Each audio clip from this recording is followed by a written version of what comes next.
ଜାତୀୟ ହସ୍ତତନ୍ତ ଦିବସରେ ଆପଣମାନଙ୍କୁ ଅନେକ ଅନେକ ଶୁଭେଚ୍ଛା ଶୁଭକାମନା। ବୁଣାକାର ବନ୍ଧୁମାନେ ହେଉଛନ୍ତି ଆମ ସଂସ୍କୃତିର ବାର୍ତ୍ତାବହ। ଆମେ ଉତ୍କର୍ଷ କଳାର ଯଥାର୍ଥ ପ୍ରତିନିଧି। ବାସ୍ତବରେ ଆମେ ବୟନ ଅସ୍ମିତାର ଅତୀତ, ବର୍ତ୍ତମାନ ଓ ଭବିଷ୍ୟତ ହେଉଛନ୍ତି ଆମର ବୁଣାକାର ଭାଇମାନେ। ଆଜିର ଦିନ ହେଉଛି ଏକ ଅମୂଲ୍ୟ ଅବଦାନକୁ ସମ୍ମାନ ଜଣାଇବା ପାଇଁ ଏକ ପ୍ରକୃଷ୍ଟ ଅବସର।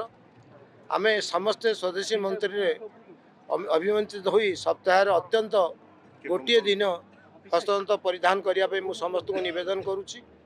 ହସ୍ତତନ୍ତ ଶିଳ୍ପର ଗରିମାମୟ ପରମ୍ପରାକୁ ଆଗେଇ ନେବା ପାଇଁ ଆମ ସରକାର ମଧ୍ୟ ଅଙ୍ଗୀକାରବଦ୍ଧ ଅଛନ୍ତି। ଆଜି ଆମେ ବିଭିନ୍ନ ଉନ୍ନୟନମୂଳକ ପ୍ରକଳ୍ପ ପାଇଁ ଫାଉଣ୍ଡେସନ୍ ଷ୍ଟୋନ୍ ଦେଇଛୁ। ଖୋର୍ଦ୍ଧା ରାଉତପଡ଼ା ଠାରେ ଫ୍ୟାବ୍ରିକ୍ କ୍ୟାଲେଣ୍ଡରିଂ ୟୁନିଟ୍ର ଶୁଭାରମ୍ଭ ଆଜି ହୋଇଛି। ଗ୍ରାସିମ୍ ଇଣ୍ଡିଆ ଲିମିଟେଡ୍, ଜୁବି ଡିଜାଇନର ଷ୍ଟୁଡ଼ିଓ, ଆମାଜନ୍ କାରିଗର ସହ ବୁଝାମଣାପତ୍ର ମଧ୍ୟ ସ୍ୱାକ୍ଷରିତ ହୋଇଛି।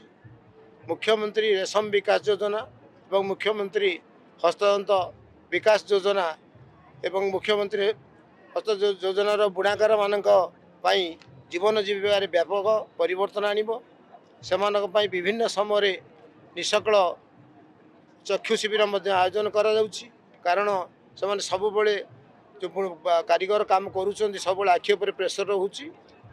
ମୁଁ ଆଶା କରୁଛି ଆପଣମାନେ ଏହି ଦ୍ୱାଦଶ ଜାତୀୟ ହସ୍ତତନ୍ତ୍ରକୁ ଉପଭୋଗ କରିବେ ଏବଂ ଆମର ସମୃଦ୍ଧ ହସ୍ତତନ୍ତ୍ର ଐତିହ୍ୟର ସ୍ମୃତିକୁ ମନେ ପକାଇବେ।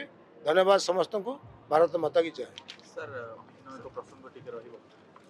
ଗତକାଲି ଠାରୁ ଆରମ୍ଭ ହୋଇଛି ଟାର୍ଗେଟ୍ କରୁଛନ୍ତି ଯେପରି ଭାବରେ ରେକର୍ଡ ସଂଖ୍ୟକ ଧାନ ସଂଗ୍ରହ କରାଯିବ। ଗୋଟେ ମାସର ଟାର୍ଗେଟ୍ ବର୍ତ୍ତମାନ ଦିଆଯାଇଛି। ପ୍ରତିବର୍ଷ ଭଳି ଏ ବର୍ଷ ମଧ୍ୟ ଧାନ ପ୍ରକ୍ରିୟା ଗ୍ରହଣ ଆରମ୍ଭ ହୋଇସାରିଲାଣି। ପଞ୍ଜୀକରଣ ଆରମ୍ଭ ହୋଇଛି। ଆମେ ଚେଷ୍ଟା କରୁଛୁ ପ୍ରତ୍ୟେକ ଚାଷୀ ପାଖରେ କିଭଳି ସରକାରଙ୍କର ଯେଉଁ ଉନ୍ନତିମୂଳକ ଯୋଜନା ପହଞ୍ଚିବ ଏବଂ ଯେଉଁ ଇନପୁଟ୍ ସବସିଡ଼ି ପଇସା ମଧ୍ୟ ପ୍ରତ୍ୟେକ ଚାଷୀ ପାଆନ୍ତୁ, ତା ପାଇଁ ମଧ୍ୟ ସରକାର ସବୁବେଳେ ଅଙ୍ଗୀକାରବଦ୍ଧ ଏବଂ ତାକୁ ମଧ୍ୟ ଆମେ ସରକାରକୁ 2 ବର୍ଷ ପୁରିଲା ଆମ ଯଥାମତେ ଆମେ ଚେଷ୍ଟା କରିଛୁ ଲୋକଙ୍କ ପାଖରେ ପହଞ୍ଚାଇବା ପାଇଁ, ପହଞ୍ଚିଛୁ ମଧ୍ୟ। ତେଣୁ ଏ ବର୍ଷ ମଧ୍ୟ ସେଇଭଳି ଆମେ ଆଶା କରୁଛୁ ସବୁ ଚାଷୀମାନେ ଆମର ଏ ଯୋଜନା ଲାଭବାନ ହୁଅନ୍ତୁ। ସମବାୟ ବିଭାଗର ଗୋଟେ ବଡ଼ ଦାୟିତ୍ୱ ରହିଛି ଧାନ ପଞ୍ଜୀକରଣ ହଉ ବା ଧାନ ଉଠା ପ୍ରକ୍ରିୟାରେ। ତେଣୁ ବିଭାଗ ଏଥର କିଛି ସେମିତି ସ୍ୱତନ୍ତ୍ର କରିବ କି ଗତ ଥର ଯେଉଁଭଳି ଭାବରେ ଯେଉଁ ପ୍ରତିବର୍ଷ ଯଦି କୌଣସି କିଛି ଭୁଲ ହେଉଛି ତାକୁ ଆମେ ତ୍ରୁଟି ସଂଶୋଧନ କରି ପୁଣି ନୂତନ ବର୍ଷକୁ କେମିତି ଆହୁରି ଲୋକଙ୍କ ପାଖରେ ପହଞ୍ଚିବୁ, ଲୋକ ସୁବିଧା ପାଇବେ ତା ପାଇଁ ଚେଷ୍ଟା କରୁଛୁ। ଏ ବର୍ଷ ମଧ୍ୟ ସେ ଚେଷ୍ଟା ଜାରି ରହିବ। ସାର୍ ଆଉ ଗୋଟେ ଅଭିଯୋଗ ହେଉଛି ବିରୋଧୀ ଯାହା କହୁଛନ୍ତି ଯେ ସରକାର ଇଚ୍ଛୁକ ନୁହନ୍ତି ଧାନ କିଣିବା ପାଇଁ ବା ସଂଗ୍ରହ ପାଇଁ, ଯେଉଁଥିପାଇଁ ପ୍ରକ୍ରିୟାକୁ ଜଟିଳ କରୁଛନ୍ତି। ସରକାର ଇଚ୍ଛୁକ ହେଲେ ସେ ନିଜେ ଅନୁଭବ କରୁଥିବେ।